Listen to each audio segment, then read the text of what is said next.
Hello friends, स्वागत है हमारी न्यू वीडियो में। और आज की इस वीडियो में मैं आपको समझाने वाला हूँ डॉट प्रोडक्ट क्या होता है। कि डॉट प्रोडक्ट एक्चुअल में जैसे एग्जाम में से आता है या फिर कुछ काफी सारे न्यूमेरिकल्स में भी यूज होता है। तो डॉट प्रोडक्ट एक्चुअल में होता क्या है तो समझो। कोई भी दो वेक्टर जिनके बीच में डॉट हो तो उसको डॉट प्रोडक्ट कहते हैं। मतलब कोई भी मतलब डॉट मतलब समझते हो ना कि मल्टीप्लाई होता है एक तरीके से, लेकिन डॉट प्रोडक्ट में थोड़ा सा डिफरेंस होता है। डॉट अगर सपोज ए वेक्टर डॉट में वी वेक्टर इक्वल्स टू में पता है होता क्या है, ए का मैग्नीट्यूड मल्टीप्लाई में बी का मैग्नीट्यूड, और उसमें एक आ जाता है एंगल जो कि आता है कॉस थीटा।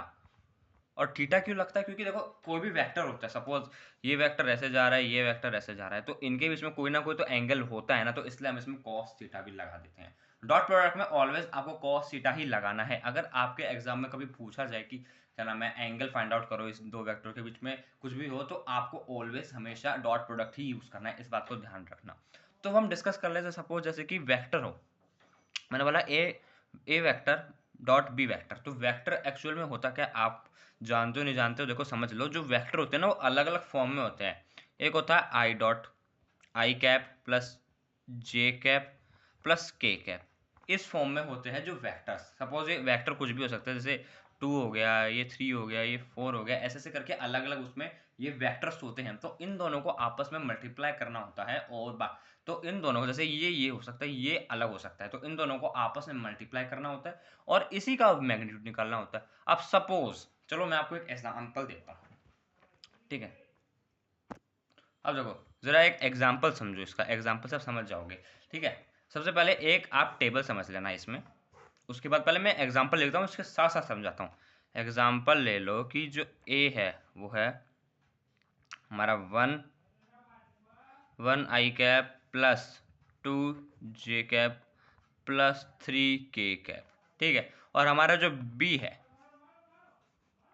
ठीक है, इसमें हमारा जो बी है ना, बी उसको हम क्या मान ले, 4 आई कैप, ठीक है, 5 जे कैप प्लस 6 के कैप। तो ये हमारा बी है। तो अब इनके उसमें मैं आपको समझाता हूँ कि एक्चुअल मतलब होता क्या है। तो देखो सिंपल समझना। सबसे पहले हम ये फॉर्म निकाल लेते हैं, उसके बाद हम अलग अलग इसके मैग्नीट्यूड निकालेंगे। तो ए डॉट बी मतलब जो हमारा वेक्टर ए है, मतलब वन आई कैप प्लस 2 जे कैप प्लस 3 के कैप। तो ये होता है मल्टीप्लाई में इसके साथ। तो ये किसके साथ होगा, 4 आई cap plus 5 J cap plus 6 के कैप। समझ गए? ये अभी हम ये निकाल रहे हैं सिर्फ अपना ये एक तरफ का वेक्टर्स। तो इसमें देखो सिंपली आपको क्या करना होता है। इसमें देखो होता क्या है, डॉट प्रोडक्ट में I multiply by I dot multiply में आई डॉट होता है 1, जे कैप मल्टीप्लाई होता है जे कैप इक्वल्स टू में 1, और अगर के कैप एक मल्टीप्लाई में के कैप इक्वल टू में 1 होता है। इस बात को ध्यान रखना। मतलब अगर आप इसको इसके साथ मल्टीप्लाई करते हो तो इसका जो हमेशा इस इन दोनों आई को भी आपस में मल्टीप्लाई करोगे, और इन दोनों आई का जो मल्टीप्लाई करके जो एक्चुअल वैल्यू निकलेगी वो होती है 1, ठीक है। और बाकी आप एक और बात जान लो कि इनके अलावा सपोज आपने I cap multiply by J cap किया तो उसकी वैल्यू हो जाती है 0। जे मल्टीप्लाई बाई के किया तो उसकी वैल्यू भी हो जाती है 0 जे कैप, ठीक है। और बाकी के cap multiply by I cap equals to में ये भी 0 हो जाता है। तो इससे देखो हमारे क्या पता चलता है। अब देखो इससे पता चलता है कि अगर सपोज आप आई को जे से करोगे, आई को के से करोगे, तो वैल्यू 0 हो जाएगी। अगर ये दोनों 0 हो गए तो मतलब होल इसका जो वो हो जाता है टर्म वो 0 हो जाती है। तो उसमें कुछ कंसीडर करने की बात नहीं होती। तो सिंपली देखो आपको यही करना होता है कि आई को आई से मल्टीप्लाई कर दो, जे को जे से मल्टीप्लाई कर दो, के को के से मल्टीप्लाई कर दो। तो सपोज आपको अगर इधर की टर्म निकालनी है तो आई को आई से कर दो, तो आई को इससे करोगे तो 4 लिख दो, आई इंटू में आई 1 हो जाएगा तो उसको लिखने की जरूरत नहीं, प्लस में 2 को इससे कर दूं जे से, 2 5 जे 10। अब इसमें जे और जे 1 हो जाएगा तो लिखने की जरूरत नहीं। और 3 और 6, 3 6 18 होता है, के और के 1 हो जाता है तो उसको लिखने की जरूरत नहीं। तो ये निकल गया इन दोनों का एक तरफ का ये मल्टीप्लिकेशन वेक्टर का सिंपल। इससे ज़्यादा कुछ नहीं करना, बस आपको इन दोनों का इन सब का सम कर लेना है। इन सब का सम क्या निकलेगा, 10 क्या आएगा 28 32, ठीक है, इस तरफ का एक तरफ का निकल गया हमारा 32। ये मैंने एग्जांपल देकर समझाया आपको, ठीक है, कि 32 हो गया, बस सिंपल। अब आपको ज़्यादा कुछ करना नहीं, आप कहीं यूँ सोचो कि अब मैं इसको इससे भी मल्टीप्लाई करके देखो, इससे भी। अब मैंने बता दिया आई और आई जे, अगर आप इसको इससे करोगे तो देखो 1 I cap multiply by 5 J cap. आप सपोज ये सोचो 5 है, लेकिन ये आई और ये हमारा आई और जे तो जीरो होता है ना, जीरो मल्टीप्लाई करोगे तो ये निकलेगा तो जीरो ही ना। अब जीरो को इससे प्लस करो माइनस करो कुछ फर्क नहीं पड़ता, तो आपको ये करने की जरूरत नहीं, सीधा आई से आई करो, जे से जे करो, के से के करो, सिंपल, काफी सिंपल है ना। तो ये आपकी निकल गई एक साइड। अब मैग्नीट्यूड की बात कर लेते हैं। अगर मैग्नीट्यूड एग्जाम में पूछते हैं कि मैग्नीट्यूड क्या होगा इसका, तो वो कैसे निकाले। अब ध्यान से सुनो, मैग्नीट्यूड निकालने के लिए सबसे इजी तरीका बताता हूँ। देखो अगर सपोज आपको ये ए, इसका ए वेक्टर का मैग्नीट्यूड निकालना है तो उसके लिए क्या करें। तो सिंपल समझना, ए वेक्टर का अगर मैग्नीट्यूड निकालना है ना, तो उसका पहले स्क्वायर कर दो और उसी का अंडर रूट कर दो। तो सपोज हमारा क्या है, आई cap 1 I cap plus 2 J cap plus 3 के कैप, इसका स्क्वायर करके अंडर रूट कर दो। सिंपल, कुछ नहीं करना, स्क्वायर कर दो और अंडर रूट कर दो इसको पूरे का। तो अब सपोज अगर आप इसका क्या नाम है, इसका वो मैग्नीट्यूड निकालते हो तो देखो सिंपल समझना, एक एक का इसमें अपने आप कर लो। इसका स्क्वायर कितना निकलेगा 1 प्लस में इसका स्क्वायर। ऐसे मत करना कि इसका होल स्क्वायर की आइडेंटिटी लगा दो, नहीं, मतलब सीधा कर दो, इसका स्क्वायर इसका स्क्वायर इसका स्क्वायर, सीधा, कोई टेंशन नहीं, कोई गलत नहीं आएगा आंसर। मैं पहले बता रहा हूँ, ये स्क्वायर मतलब आप इसको पूरा मत करना, मतलब इसके सबके स्क्वायर कर दो आपस में।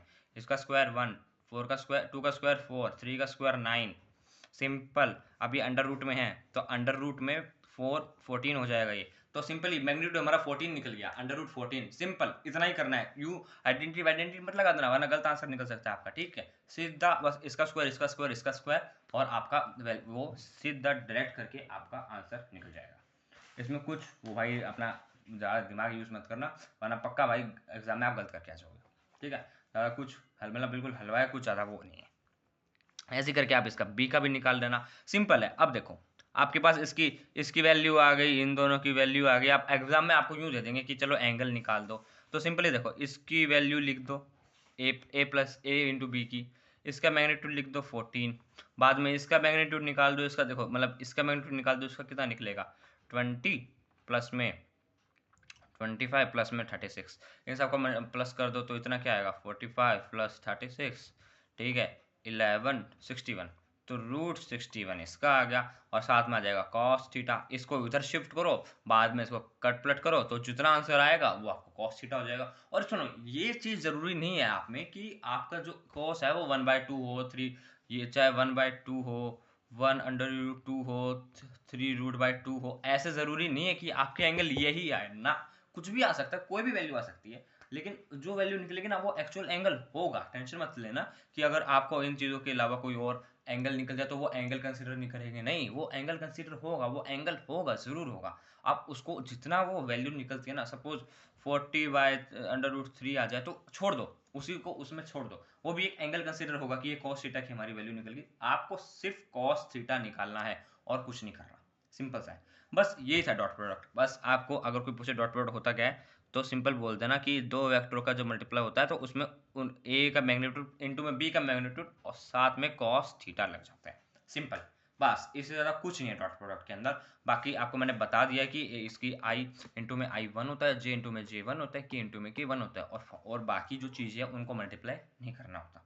तो सिर्फ सिंपल सा ये डॉट प्रोडक्ट था। इस वीडियो में मैं आपको इजीली पूरे उसमें समझा दिया है एग्जांपल के साथ। बाकी आप थोड़े बहुत अगर एग्जांपल्स और ट्राई करोगे ना, आपकी एनसीईआरटी में दिए होंगे, तो आपको और समझ आ जाएगा कि डॉट प्रोडक्ट को मतलब हाँ कैसे यूज़ करते हैं, कैसे कैसे टाइप के क्वेश्चंस आ सकते हैं। कभी कभी होता है कि पूरा का पूरा इनका जो वेक्टर्स का वो होता है ना, वो दे दिया जाता है कि इनका जो वेक्टर्स है इनके वो दे देंगे, प्रोडक्ट वेक्टर्स का प्रोडक्ट दे देंगे, तो सिंपली आपको सीधा फिर ये चाहे पता 32 दे दे, ऐसे कुछ भी हो सकता है, आपके वो क्वेश्चन के ऊपर है कि क्वेश्चन कैसा आया और आपने किस तरह उसको समझा है, ठीक है।